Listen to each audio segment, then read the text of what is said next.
अथा अष्टमो अध्याय। उत्पत्ति ब्रह्मा जी की उत्पत्ति। ब्रह्मा जी ने कहा, विदुर जी, आप भगवत भक्ति में प्रधान लोकपाल यमराज ही हैं। आपके पूर्व वंश में जन्म लेने के कारण वह वंश साधु पुरुषों के लिए भी सभ्य हो गया है।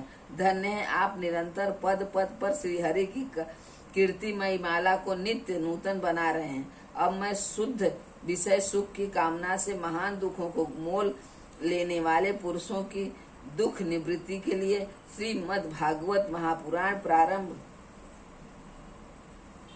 प्रारंभ करता हूँ, जिसे स्वयं श्री शंकर भगवान ने सनकादि ऋषियों को सुनाया था।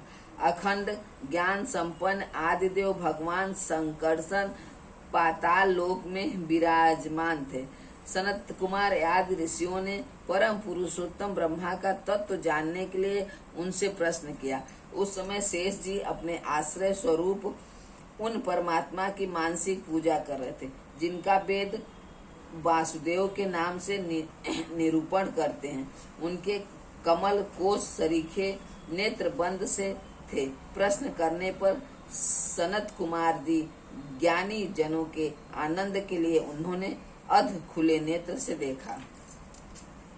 सनत कुमार आदि ऋषियों ने मंदाकिनी के जल से भीगे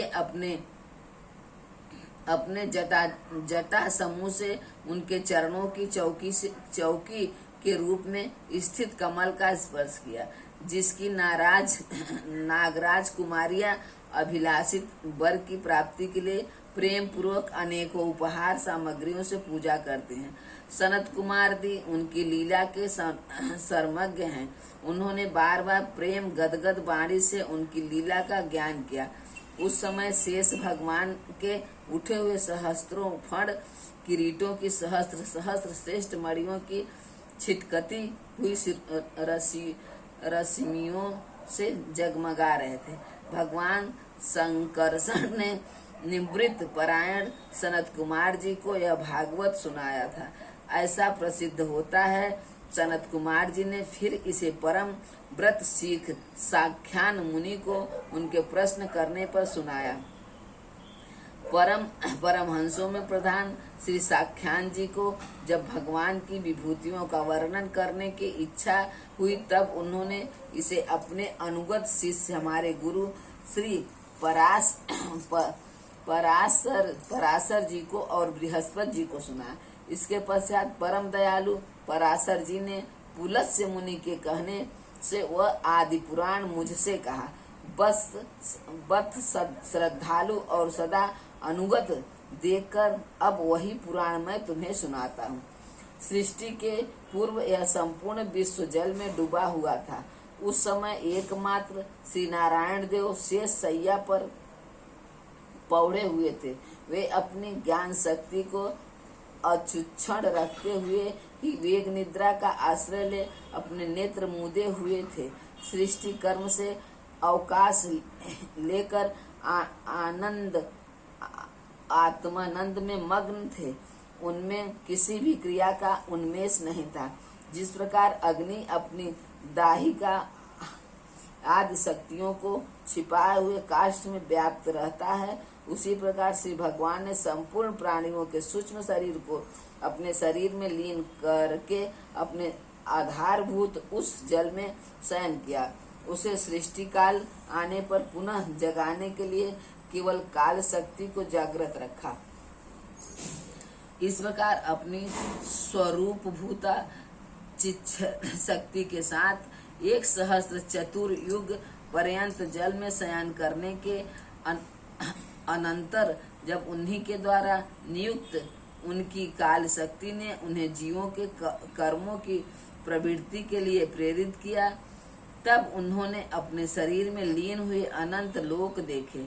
जिस समय भगवान की दृष्टि अपने में ही निश्चित लिंग शरीरादि सूक्ष्म तत्व पर पड़ी, तब वह कालाश्रित रजोगुण से क्षोभित होकर सृष्टि रचना के निमित्त उनके नाभि से बाहर निकला। कर्म शक्ति को जागृत करने वाले काल के द्वारा विष्णु भगवान की नाभि से प्रकट हुआ वह सूक्ष्म तत्व कमल कोष के रूप में सहसा ऊपर उठा और उसने सूर्य के समान अपने तेज से उस अपार जल राशि को दैदीप्यमान कर दिया। संपूर्ण गुणों को प्रकाशित कराने वाला उस सर्वलोकमयी कमल में विष्णु भगवान ही अंतर्यामी रूप से प्रविष्ट हो गए। तब उसमें से बिना पढ़ाए ही स्वयं संपूर्ण वेदों को जानने वाले साक्षात वेद मूर्ति श्री ब्रह्मा जी प्रकट हुए, जिन्हें लोग स्वयंभू कहते हैं। उस कमल की कर्णिका गद्दी में बैठे हुए ब्रह्मा जी को जब कोई लोक दिखाई नहीं दिया, तब वे आंखें फाड़कर आकाश में चारों ओर गर्दन घुमाकर देखने लगे। इससे उनके चारों दिशाओं में चार मुख हो गए। उस समय प्रलयकालीन पवन के थपेड़ों से उछलती हुई जल की तरंग मालाओं के कारण उस जल राशि से ऊपर उठे कमल पर विराजमान आदिदेव ब्रह्मा जी को अपना तथा लोक तत्व स्वरूप कमल का कुछ भी रहस्य न जान पड़ा। वे सोचने लगे, इस कमल की करीड़ाकर पर बैठा हुआ मैं कौन हूँ? यह कमल भी बिना किसी अन्य आधार के जल में कहाँ से उत्पन्न हो गया? इसके नीचे अवश्य कोई ऐसी वस्तु होनी चाहिए जिसके आधार पर स्थित है। ऐसा सोचकर वे उस कमल की नाल के सूक्ष्म छिद्रों में होकर उस जल में घुसे, किंतु उस नाल के आधार को खोजते खोजते नाभि देश के समीप पहुंचने पर भी वे उसे न पा सके। विदुर जी उस अपार अंधकार में अपने उत्पत्ति स्थान को खोजते खोजते ब्रह्मा जी को बहुत काल बीत गया। यह काल ही भगवान का चक्र है, जो प्राणियों को भयभीत करता हुआ उनकी आयु को क्षीण करता रहता है। अंत में विफल मनोरथ से वे वहां से लौट आए और पुनः अपने आधारभूत कमल पर बैठकर धीरे धीरे प्राण वायु को जीत कर चित्त को निसंकल्प किया और समाधि में स्थित हो गए। इस प्रकार पुरुष की पूर्ण आयु के बराबर काल तक अर्थात दिव्य 100 वर्षों तक अच्छी तरह योग अभ्यास करने पर ब्रह्मा जी को ज्ञान प्राप्त हुआ। तब उन्होंने अपने उस अधिष्ठान को, जिसे वे पहले खोजने पर भी नहीं देख पाए थे, अपने ही अंतकरण में प्रकाशित होते देखा। उन्होंने देखा कि उस प्रलयकालीन जल में शेष जी के कमल नाल सदृश गौर और विशाल विग्रह की शैया पर पुरुषोत्तम भगवान अकेले ही लेटे हुए हैं। शेष जी के 10,000 फण छत्र के समान फैले हुए हैं। उनके मस्तकों पर किरीट शोभामान, उनमें जो मड़ियां जड़ी हुई थी, उनकी कांति से चारों ओर का अंधकार दूर हो गया। मैं अपने श्याम शरीर को आभा से मरकत मणि के पर्वत की शोभा को लज्जित कर रहे थे। उनकी कमर का पीतपट पर्वत के प्रांत देश में छाए हुए सायंकाल के पीले पीले चमकीले मेघों की आभा को मलिन कर रहा है। सिर पर सुशोभित सुवर्ण मुकुट स्वर्णमय शिखरों का मान मर्दन कर रहा था। उनकी वनमाला पर्वत के रत्न जल प्रताप औषधियों और पुष्पों को शोभा को परास्त कर रही थी तथा उनके भुजदंड वेणुदंड का और चरण वृक्षों का तिरस्कार करते हैं। उनका वह श्री विग्रह अपने परिमाण से लंबाई चौड़ाई में त्रिलोकी का संग्रह किए हुए हैं। वह अपनी शोभा से विचित्र एवं दिव्य वस्त्राभूषण की शोभा को सुशोभित करने वाला होने पर भी पीताम्बर आदि अपनी वेशभूषा से सुसज्जित है। अपनी अपनी अभिलाषा की पूर्ति के लिए भिन्न भिन्न मार्गों से पूजा करने वाले भक्त जनों को कृपा पूर्वक अपने भक्त वात्सल परु चरण कमलों का दर्शन दे रहे हैं, जिनके सुंदर अंगुलीदल नख चंद्र की चंद्रिका से अलग अलग स्पष्ट चमकते रहते हैं। सुंदर नासिका अनुग्रहवी भौहें कानों में झिलमिलाते हुए कुंडलों की शोभा,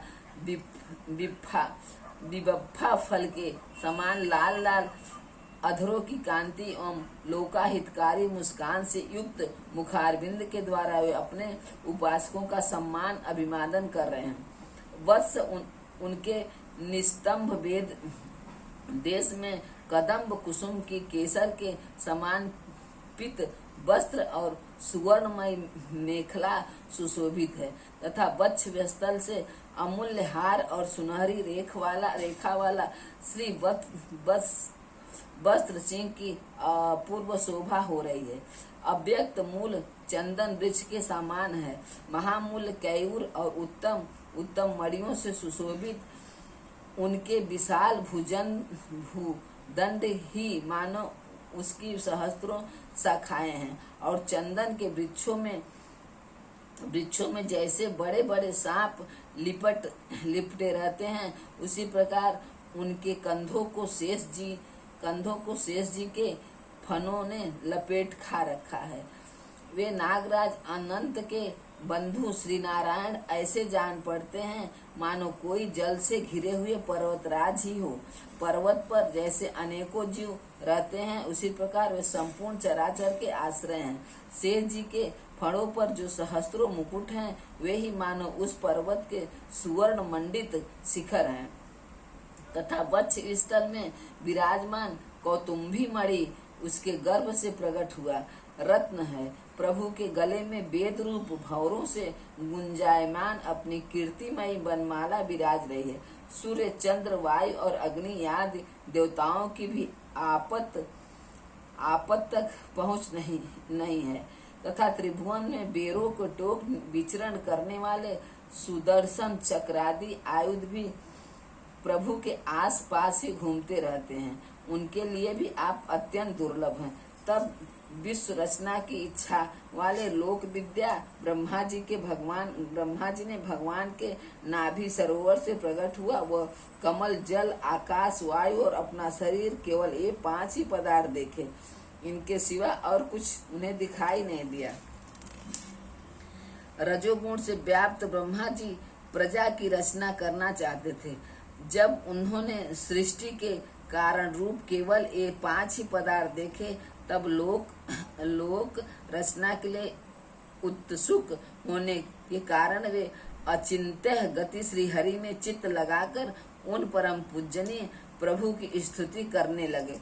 श्रीमद् महाभागवते महापुराणे पारमहंस संहिता 3 स्कंदे 8वां अध्याय समाप्त।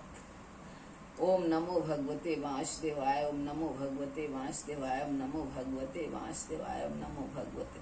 हे कृष्ण गोविंद हरे मुरारी, हे नाथ नारायण वासुदेव, हे कृष्ण गोविंद हरे मुरारी, हे नाथ